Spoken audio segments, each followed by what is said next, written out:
ஆகே என்பவருடைய மன்றத்தை பார்த்து கொள்ளுகிற ஒரு தலைவன்.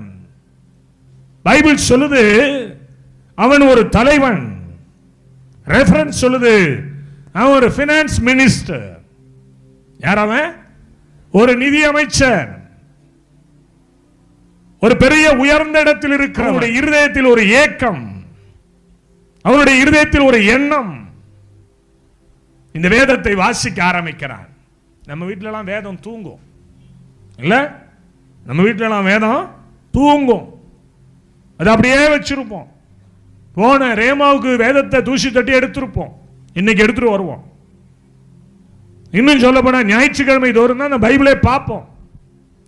ஆனால் இவன் அப்படி அல்ல. இவனுக்கு பணம் பிரச்சனை இல்லை, மரியாதைக்கு பிரச்சனை இல்லை, அந்தஸ்துக்கு பிரச்சனை இல்லை. பைபிள் சொல்லுது இவன் ரதத்தில் டிராவல் பண்ணவன். இன்னைக்கு இருக்கிற BMW மாதிரி இவன் ரதத்திலே உட்கார்ந்து போய் கொண்டிருக்கிறான்.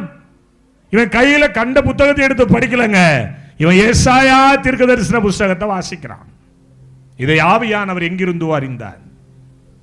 தன்னுடைய ஸ்தானாதிபதியாகிய பிலிப்புவிடம் பேசினார். பிலிப்பு, ஒருவன் போய் கொண்டிருக்கிறான், அவனுக்கு புரியவில்லை, ஆர்வம் இருக்கு, அவன் வேதத்தை வாசிக்கணுங்கிற அறிவு இருக்கு, வேதத்தை குறித்ததாய் தெரிந்து கொள்ள வேண்டும் என்கிற விருப்பம் அவனுக்கு இருக்கு. பைபிள் அப்படிதான் இருக்குது. இப்படிப்பட்ட ஒரு விஷயத்தை, கருத்தை எனக்கு ஒருவன் தெரிவிக்காவிட்டால் எனக்கு எப்படி தெரியும்? வீட்டில் நான் போய் பார்த்தீங்கன்னா வாஷிங் மிஷின் மேல பைபிள் இருக்கும். அப்புறம் எங்க இருக்கும்? எங்கேயாவது வச்சுட்டு கலைப்பிடுவாங்க.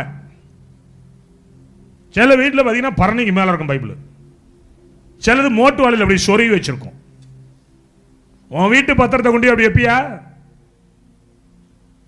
உன்னுடைய நிலப்பத்திரத்தை கொண்டு வெப்பமா? நம்ம இது தேவன் கொடுத்த உயில், புரிஞ்சுக்கோங்க. இதை என்னைக்கு ஒருவன் வாசிக்க ஆரம்பிக்கிறானோ அவன் ஆன்மீகத்தில் அலங்காரமாய் மாற்றப்படுவான். கையை தட்டி